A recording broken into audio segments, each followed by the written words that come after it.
Hi there folks, my name's NovaWrap and welcome to the NovaWrap, your one-stop location for all your simulation news and goings on from the week that was. Alrighty, this week we are going to get started with the permanent way. So this week we saw three new releases come out for Dovetail's Train Simulator 2016. So the first one that we of course saw was the much waited for North London Line route that's been added on. So this covers 17 miles between Richmond and Stratford and goes through all parts of the London Overground network. It's a very heavy commuter network. It's got lots of there, mostly electrified, but it does have some non-electrified sections as well. It's got a huge amount of recreation, a huge amount of details there as well, and you've got 7 scenarios are included as part of this line add-on as well, plus as usual the full support for the Steam Workshop compatibility as well. It just looks absolutely incredible. It really does. You get to have yourself a new the TFL Class 378 electric motor unit. I'm assuming EMU stands for. I don't know. And just to give yourself that one. And of course, a whole heap of traditional London landmarks are of course included as well. So that is available now from Steam. I'll put the links down below. Alright, in other train simulation news as well this week, so we saw 2 new trains released as well this week. So the first one we saw was the DB Schenker Class 59-2. So these were back in from the 1980s, from American haulage companies, and they were called there. Done by General Motors Electric Motor Division, and becomes one of the leading ones between the late 1990s as well. So the 59/2 classes, which is we're looking at here specifically, they're from the mid to late 90s, and it's very well designed and of course amazingly detailed as well. So that is also available on Steam now. And lastly, for those who are fans of the older style of trains as well, we've got a steam-powered locomotive has come through here. So the Class 86 has become from it's a German train dating back to the late 30s, but actually no, it was late 20s, all the way through to the 40s as well, and continues soldiering along well into the 1960s, and before they were finally retired in the 70s. Funnily enough, a couple of them were reactivated back in the 80s because apparently there is nothing can beat the old power of steam as well.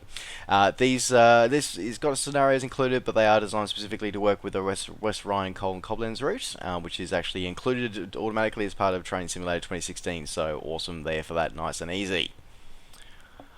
Alrighty, in other simulation news as well this week. So we've had a couple of new entries into the market. So an interesting little title here has come out. It's called Coast Guard. So this title takes you on a bit of a swashbuckling adventure and a simulation where you actually take command of a Coast Guard vessel, and you play out the role of Coast Guard officer Finn Asdair, and you go through all sorts of adventures on the high seas, everything from rescuing refugees, going through to capturing criminals, water samples, all sorts of things, and it's all created based on real life actual Coast Guard stories as well, so it could look like it could be pretty interesting as well.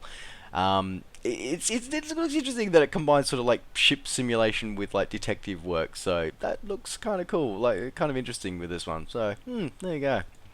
Alright, in other simulations as well, going now from inner space to outer space. So, in the new title called Rebel Galaxy has landed on the scene. So again, going through with a bit of a space adventure. This one's sort of primarily working around the idea that you are the commander of an immensely powerful Star Destroyer. And so I'm wondering if they're going to get in trouble for, like, copyright infringement for that. I don't know.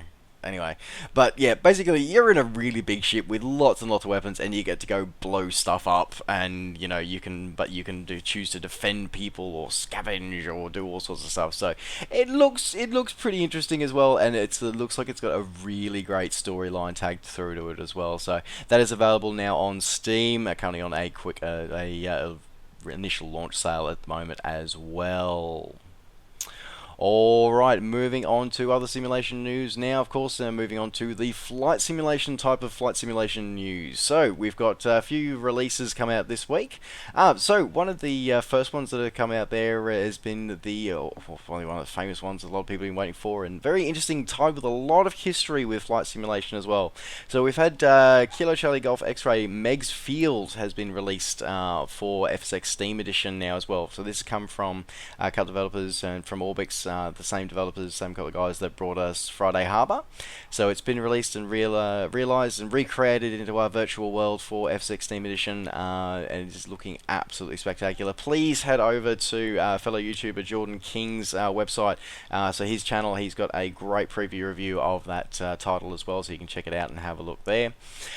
Just as always, again, the same as it was with Friday Harbor, so there is an exclusivity period for this. It will only be available on Steam for 90 days or so it will not be available outside of the Steam platform until late January next year.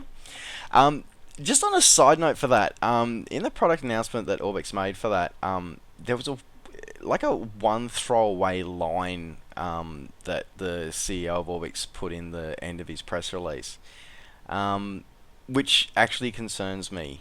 He said an enhanced version will be released via Flight Sim Store in January 2016. Yeah, I don't like the sound of that. Yeah, I don't. Sorry, I don't. I just don't like how he's sort of saying that, as if it's trying to hint that the Steam version is inferior, which, yeah, is just a bad attitude to have for a start. Anyway, time will tell. We shall see what happens with that in January.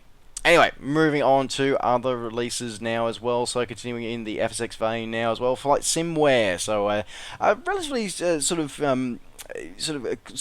small but steady producer of FSX content, have released the 1917 Nieuport 24. So this is now available from a couple of Flight Sim stores. It's currently available from Sim Market and Fly Store, and is coming to the other major flight simulation online stores as well shortly. So this one recreates the Nieuport 24 BIS biplane from the late parts of the First World War. Looking pretty cool. Got some beautiful looking textures on there as well. Custom paint kit and a very beautiful custom sound set included with that as well. Looking quite spectacular. So if the old biplanes are your thing, this is probably going to be one that you're going to want to look at investing in. In other news as well, Carenado has released their latest iteration to their fleet. So this time they've released the F406 CARAVAN 2. So this again forms part of their HD series. It's got their full support with the Reality XP and Flight 1 gauges if you do choose to use them. This one has come out fully compatible with all versions of FSX, P3D, version 2.5 and version 3 as well, which is nice to see that's already coming out there. Nice to see. And of course, I'm not going to go into it. Always the usual quality stuff that we get from Carenado is featured in this release as well. Moving away from FSX for a moment here, Carenado's sister company Alabeo has released their C404 Titan is now available for X-Plane. So X-Plane pilots rejoice! You have a new GA aircraft that you can take to the skies in as well. And again, this comes with the usual amazing high quality work we've come to expect from Alabeo when it comes to their 3D modelling and their effects and things like that. And just so note, it is only for X-Plane version 10.4 and above. In update news, Just Flight have released the Service Pack 3 for their Tornado GR1 product. I will look at it and see what I think. This supposedly gives some more improvements. And also adds P3D version 3 compatibility. So time will tell, and yes, I shall have a look at the service pack, and I shall investigate and see whether or not anything has been fixed since the last disaster that I looked at. Alright, in other releases coming up as well, Aerosoft has released another airport to add to your collection as well. So they've released the Rome Fiumicino or Leonardo da Vinci Airport is now. Now I'm intrigued to get my hands on this because I've actually flown in and out of Fiumicino quite a number of times. Admittedly it was a few years ago, but I have flown in and out of that airport quite a few number of times. So I'm looking forward to seeing what this one is like and see how it's created here. So looking pretty damn slick and amazing as always, and another high quality release from Aerosoft there. Alrighty, in sort of other those I mentioned briefly with Prepared 3D version 3, so Rex Textures and Rex Studios have come out and announced that they've released prepared 3D version 3 compatibility updates and updated installers for their full current range of products at the moment. So Rex Weather Architect, Soft Clouds, and Texture Direct, and their Texture Direct with Soft Clouds combined installer are now all compatible with version 3 of Prepared 3D. So if you're a new user or if you haven't got it installed at the moment, just go and re-download your installers and you'll be right to go. Otherwise, if you've already got it installed, you can go from do a check for updates within the program, and it will update the necessary files for you as well, and allow you to then export into Prepared 3D version 3. Alright, well, that pretty much wraps out the releases at the moment, but for those, I know there's quite a few people who really enjoy their tube liners and things like that for coming out, for going around in FSX, and so it's been one of the things that's been commented on by several members of the community is the fact that FSX Steam Edition at the moment, in terms of its add-ons, is fairly restricted to GA and some sort of military aircraft. There's been a lot of push to get some airliners and that kind of thing released onto FSX Steam Edition as part of the official DLC. And of course, we now have the first one has now been officially released. So this one is coming there from Field Air Simulations. So they're looking at the E-Jet series Embraers, so the 170 and the 190. So this pack will be available coming out very, very soon for your FSX Steam Edition pleasure, so keep an eye on all the details for that soon. Alright folks, well that does wrap up the news for this week. Thank you very much for joining me in this NovaWrap. Don't forget, as always, to like the video and subscribe to the channel if you're enjoying these and want to see more. And of course, as always, don't forget you can catch up with me and all the things I'm up to between videos by finding me on Facebook and on Twitter. Just search NovaWing24. Alright folks, thanks very much for watching. Take care, safe skies to all, and we'll see you next time. Bye for now.